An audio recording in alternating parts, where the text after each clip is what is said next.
All right, we're getting in some fresh breaking inputs from the Hamas-Israel war. We are learning that the IDF has confirmed that there are sirens being sounded in southern Israel. This is the latest that we are bringing to you, that sirens have been sounded in southern Israel. Remember, the sound of blaring sirens has become the new normal as far as Israel is concerned. But the latest we are learning is that southern Israel is sounding sirens, which means this is an alert situation. Alarm bells are being raised as far as southern Israel is concerned. Remember, as far as the IDF is concerned, it has already managed to eliminate 2 Hamas terrorists, one of them being a commando and the other being the head of Hamas's aerial system. They were both killed in air raids by the IDF on the Gaza Strip. And with that, we'll bring you more details. CNN News 18 also continues to bring you and amplify voices from Israel at the moment. Let me play out an interview by our correspondent Siddhant Mishra. Do you look at America trying to strike some sort of a back channel, or also trying to explore some ways through diplomatic channels so that the region can go back to normalcy, or peace can prevail in region, or perhaps to avoid this conflict, this war turning into a regional conflict? So first of all, I think that this question should be asked the Americans. I'm not dealing with American foreign policy. I'm dealing with what's happening right now in my country, in Israel. And I only wish to remind you that just less than a week ago, almost 1,300 people were slaughtered. Really slaughtered, barbarically slaughtered, babies beheaded. 1,300 Israelis is the equivalent plus minus of 200,000 Indians. So it means in one day, this amount of people were killed. So right now, I think that it is not time to think about brighter policies or thing. Now it's time for war. They wanted war. They began the war. They came into our sovereign territory. They began the war, and we have to continue, because let me say one word. Hamas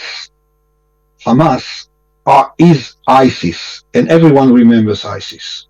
Hamas is ISIS. Hamas is holding hostages, not only the Israeli hostages. They are holding hostages the whole population of Gaza. They are in the hand of these barbaric ISIS people. So, yes, time will come to have negotiations with the Palestinian Authority. But Hamas is not the Palestinian Authority. Hamas is a terror organization who began a terrorist attack on the sovereign territory of the State of Israel. I think that every country who is on the right side of history should condemn in the strongest word what happened. I'm not talking now about specific countries, because I don't want to make too many waves, but I'm pretty sure that everyone knows which countries condemned and which not. Look, we are dealing here with fanatics. Raz, if you could please elaborate a little bit what exactly happened, and how did these militants reach your locality, and what all they did? First of all, they are not militants, they are terrorists. And second of all, my neighbors were not killed, they were brutally murdered by terrorists. As you mentioned, my community is very close to the border. So actually to where I live, the 6 armed terrorists reached at the first step of the attack as kind of a decoy for the whole massive attack. And they came with motorized parachutes, like paragliders. So they got above the border. 3 of them landed in 3 different locations in the community, carrying 6 fully armed, fully geared terrorists. That time was 6:40 in the morning. Since they landed, they started running through the community. As I said, they landed in 3 prearranged locations in 3 sites of the community and started marching in directions, walking door to door.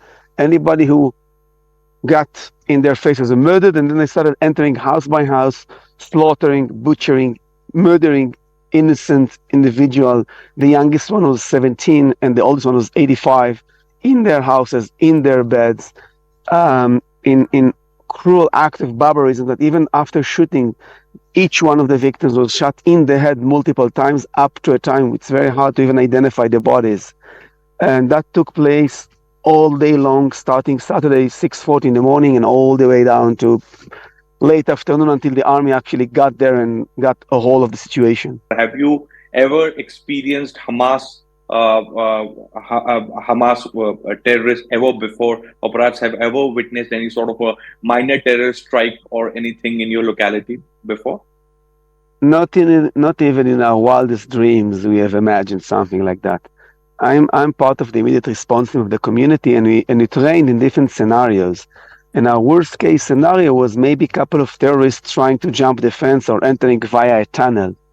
But to be a part of that huge operation when a couple of terrorists, and as soon after was cleared, not only in my community, but over 1,000 entered all around Israel, and basically caught us off guard, and the army did not have enough power to fight them all, and we civilians actually had to fight them ourselves. Now it's something we didn't expect in our wildest dreams. We have seen violence. My community is targeted always on a monthly basis by Hamas shooting missiles at us. We all have bomb shelters in our houses, and we are used to being a danger, kind of, but nothing like that. How did you manage to escape that place, that situation, and reach Jerusalem? Well, that's even a worse story. When this whole thing started, I was out for a weekend with friends.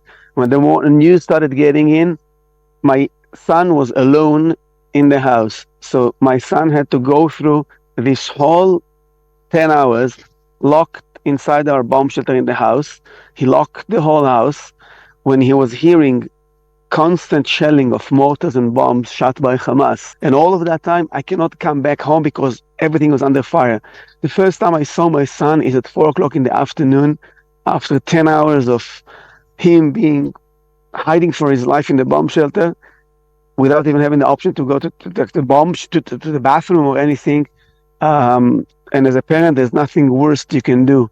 I only came back to the community the day after, in Sunday, to find the horrendous leftovers of what was taken care of the day before.